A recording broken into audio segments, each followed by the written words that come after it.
સુરતના લિંબાયતમાં પોલીસ ઉપર હુમલો કરવામાં આવ્યો।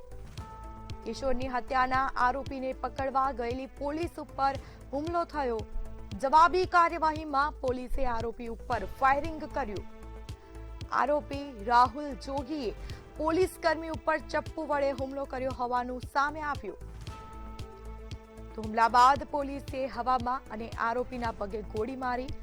ઇજાગ્રસ્ત પોલીસ કર્મી અને આરોપીને સિવિલ હોસ્પિટલ લઈ જવાયા। તો 16 વર્ષીય કિશોરની હત્યા કરીને હત્યા કરનાર આરોપી અગાઉ 10 ગુનામાં સંડોવાયેલો હોવાનું સામે આવ્યું।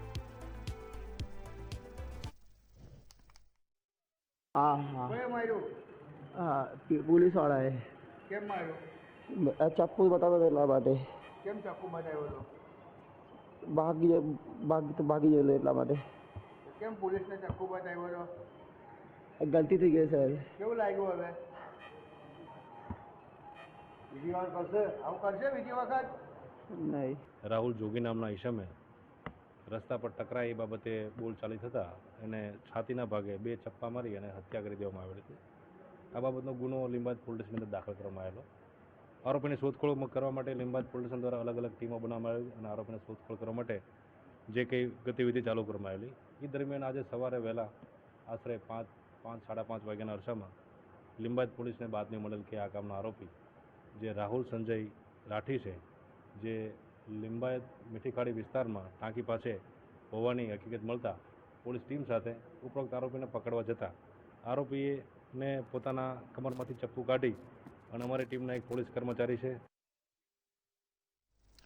તો હત્યા કરનાર જેઓને ઈજા થયેલ ત્યારબાદ બીજા પણ હુમલો કરતા મેં સ્વ બચાવ માટે એક રાઉન્ડ હવામાં ફાયર કરેલું તેમ છતાં આરોપી નહીં થતા અને અમારી ટીમ ઉપર બીજો હુમલો કરવાની પૂરી શક્યતા રહેતા બીજો રાઉન્ડ મેં ફાયર કરતા એના પગમાં ફાયર કરતા એના જમણા પગમાં ગોઠીના નીચેના ભાગે થયેલ છે। તો આ જે ઘટના છે તે સુરતના લિંબાયતમાં બની છે। આપણી સાથે સંવાદદાતા દીપક રાય લાઈવ જોડાઈ ચૂક્યા છે। જે સુરતના લિંબાયતમાં પોલીસ ઉપર હુમલો કરવામાં આવ્યો છે, શું છે આખો મામલો?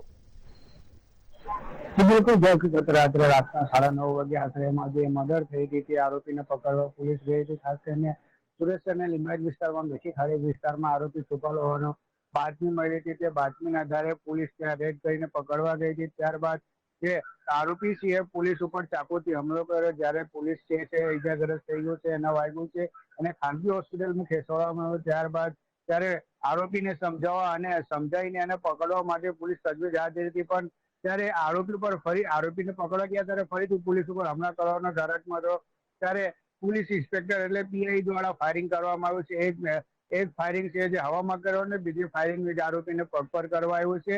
આરોપીને હાલ સારવાર હેઠળ સુરત સિવિલ હોસ્પિટલ લાવવામાં આવ્યો છે। ખાસ કરીને વાત કરીએ કે આ 3 દિવસમાં બીજી ફાયરિંગ છે એક જે ક્રાઇમ બ્રાન્ચ કે ટીમ જિલ્લામાં કરી હતી, ગ્રામીણમાં ટીમમાં જે બેંગ્લુરુ હતી એમાં, અને ખાસ કરીને આ બીજી ઘટના બની છે સવારમાં 5:30 વાગ્યાના આશરે જે આરોપીને પકડવા ગયા હતા લિંબાયત પોલીસ ઉપર હુમલો કરતા પોલીસે જવાબી કાર્યવાહીમાં police inspector PI DD Chauhan દ્વારા આરોપીને પગ ઉપર જે ગોળી મારવામાં આવ્યો છે। ત્યારબાદ એને સારવાર હેઠળ ન્યૂ સિવિલ હોસ્પિટલ ખસેડવામાં આવ્યો છે। પણ વાત કરીએ કે આરોપી છે, આરોપીને ગુનાહિત ઇતિહાસ છે, 10 થી વધારે ગુના દાખલ છે, 2 વખત પસા પણ કાપી આવ્યો છે। ત્યારે આરોપી આવા રેઢા ગુનાગાર હોય ને પોલીસ ઉપર હુમલો કરતો તો કસેવ દેખાઈ રહ્યું છે કે આ આરોપીમાં પોલીસને ડર રહ્યો નથી। એને પોલીસ ઉપર હુમલો કરતો હોય ત્યારે એક જ વસ્તુ સામે આવે કે જે પોલીસ ઉપર હુમલો કરતો તો આમ માણસ પર તો આમ જ ચાલતા ફેરતા માણસને માર્યો હતો। કેમ કે જે આ ઘટના આખી છે એક બાઇક અઠડાવવાને કારણ કે યુવક જોડે બોલાચાલી થઈ હતી ને યુવકને મર્ડર કરી દેવામાં આવ્યું હતું। કેમ કે યુવકને છાતીને વાગે ચાકુ મારવા આવ્યો હતો, તે સારવાર હેઠળ હતું ને સારવાર દરમિયાન એનો મોત થઈ ગયું હતું। એ જ આરોપી છે જેને પકડવા માટે લિંબાયત પોલીસ મીઠીખાડી વિસ્તારમાં ગઈ હતી અને મીઠીખાડી વિસ્તારમાં છુપાને બાતમીના આધારે પકડવા ગયા ત્યારે પોલીસ ઉપર હુમલો કર્યો હતો। પોલીસ જવાન રાહુલ બાબુલે છે હાલ સારવાર હેઠળ છે, એને પણ વાગ્યું છે ને ખાસ કરીને જ્યારે જવાબી કાર્યવાહીમાં પોલીસ ઇન્સ્પેક્ટર ડીડી ચૌહાણ દ્વારા આરોપીને પગ પર ગોળી મારવા આવ્યો છે। આરોપી છે હાલ તો હમણાં સ્વસ્થ છે, એના પગમાં ગોળી વાગ્યું છે, સારવાર હેઠળ સિવિલ હોસ્પિટલમાં ખસેડવામાં આવ્યું છે। જી બિલકુલથી જાણકારી આપવા બદલ આપનો આભાર। તો સમગ્ર મામલે કાર્યવાહી કરવામાં આવી છે। પોલીસે કડક કાર્યવાહી કરી છે। ઇજાગ્રસ્ત પોલીસ કર્મી અને આરોપીને સિવિલ હોસ્પિટલ લઈ જવામાં આવ્યા।